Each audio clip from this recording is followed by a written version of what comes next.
Greetings, my name is Arjan M. Lumbanos. My daily devotion for today. This is based upon the video series of Pastor Russell Ocampo's 365 Daily Devotion, and our topic for today is trusting in God's wisdom. Our scripture is Proverbs chapter 3, verse 5 to 6. Trust in the Lord with all your heart and lean not on your own understanding. In all your ways submit to Him, and He will make your path straight. So let's discuss our first enumerated teaching. God knows the best destination. God only knows the best destination in our life. No? Yung goal natin, yung pinaka-goal, pinaka-point, pinaka-product, pinaka-bunga ng ating buhay, or either the end or yung current destination natin na hinahanap natin. So, yung naging example ni Pastor Russell Ocampo is to older folks. Yung situation nila ngayon, hindi nila, situation nila ngayon, they would never believe it could have been possible or could never see it coming kung mas younger, compared to their younger selves. Kasi yun yung younger selves natin, definitely iba yung priorities, iba yung pag-iisip, iba yung mindset, no? So definitely kung iba yung priorities natin dun, iba, limited rin yung pag-iisip natin. Syempre kung iba yung priority mo, dun ka lang nakatingin. Yun lang yung scope ng pag-iisip mo. So you would never believe na anong in-stored sa'yo, anong in-store ng Panginoon para sa'yo. So kagaya ko ngayon, back then I was an addict in computer games na yung pinaka-destination ko ng buhay ko is maging one of the pros, one of the greatest in League of Legends. Yan. So medyo toxic yun. Then, yung nangyari is, nadala ako sa sitwasyon where napalapit pa ako sa Diyos, napabuti yung pag-aaral ko, medyo napalapit rin ako sa pamilya ko. And yung dumami rin yung mga friends ko na di masyadong bad influence. At ako rin, nabawasan na rin yung pagiging bad influence ko. Sana. Pero yun nga, yun. I would never believe na yung gantong situation would ever happen to me compared to my past self kasi I never wanted to study, I never wanted to focus on studying. Kaya na nag-focus ako, di ako makapaniwala na yung naka 75 na 6 na 75 noon, ngayon, puro uno. 6 na uno. Grabe. So yun, these situations in life na we would never expect na yung God would give it to us. Na yung situations natin ngayon, if we compare it back then, na what we've prayed for, na we should also be thankful for the prayers that were not answered, no? Kasi there are some prayers na, kagaya na past devotions natin, pag sobra yung blessing, pati yung blessing, di lahat ng blessing kaya nating i-manage. Kagaya ko noon, kung naging ng blessings, when I asked for money, in my past prayers, gagamitin ko lang naman yun pang com shop. Buti na, di dumating yun. Medyo nabawasan yung pagka-addict ko. Parang ganun. That's how it goes. Na, you have to thank God talaga for some prayers that were not granted, and He knows the best destination talaga. At those times, parang mainis ka sa Kanya dahil akala mo, sinisira niya yung trip mo, sinisira niya yung buhay mo. But in truth, He's trying to fix it. He's trying to make a better outcome, a better destination for you. No? So you wouldn't really be able to see where you are right now. And definitely, kung ano ka ngayon, hindi mo rin makakita ano yung pinaka-future mo. Yung goals mo right now, they could be subject to change. But for the greater glory of God as well. So God knows the best route. So many of us have plans in life, no? Na yung steps, we have steps to take, we have plans, medyo organized minsan. Sometimes it's blurry, pero madalas hindi ito natutuloy. Madalas hindi ito natin nakaka-accomplish. But God knows the best route. And God knows the best route. And sometimes the best route is not wala sa plano mo talaga. Wala sa steps na sinulat mo, na tinahak mo, ginawa mong stepping stones. Wala yun. That is not the best route or best destination that will lead you to your best destination. So, di yun yung pinaka-efficient.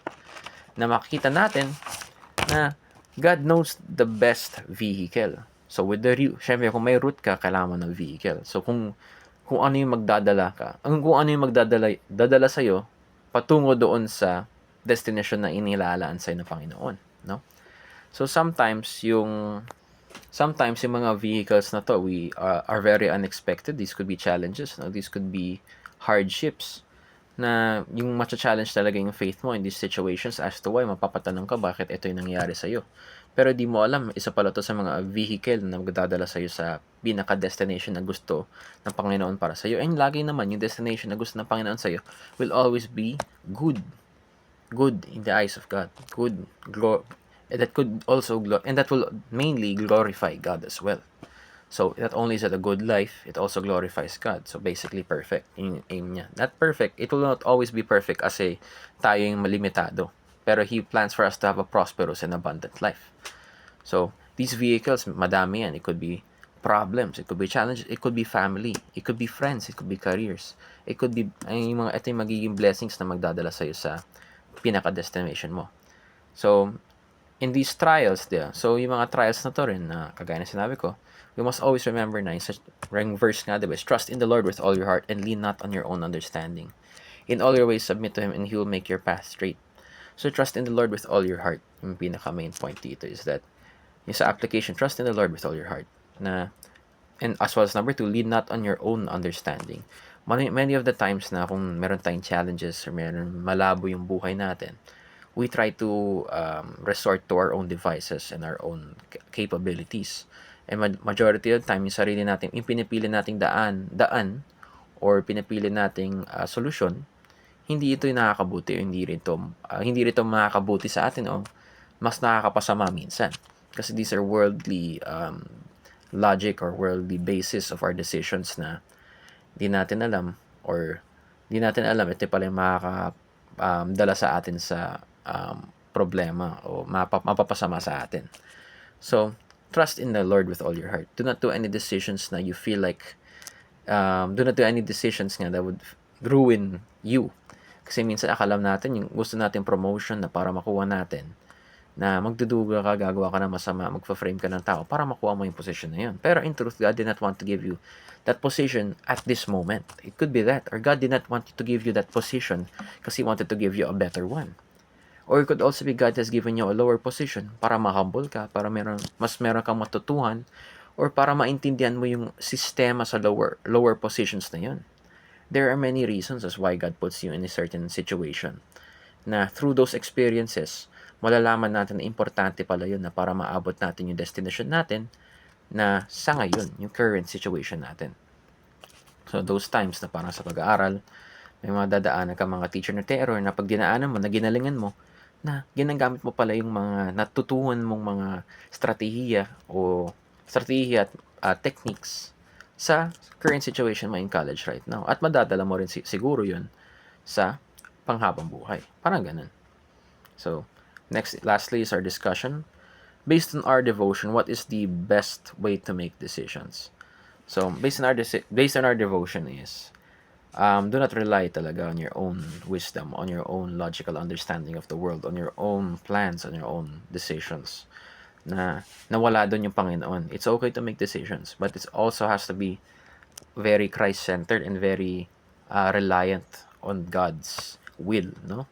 As majority of the time when we make decisions, we rely on our own will, our own understanding, and that leads us to making many mistakes, causing many failures and many heartbreaks. Could be heartbreaks as well, it could be hardships as well. So madaming nangyari. So based on our devotion, the best thing to do when making a decision is lean not on your own understanding. Syempre di mo maintindihan minsan, pero ituloy mo, do your best, and you will be rewarded by God, and He will also guide you to the best destination na in your life. So trust in God. Basically, that's it. Na kung nahihirapan ka, trust in God. Kung di mo alam na gagawin mo, trust in God. And do your best. Yun talaga. And yun lang. Kung may nakakinig man, kung mayroon akong natulungan, buti naman. And salamat sa pakikinig and mabuhay.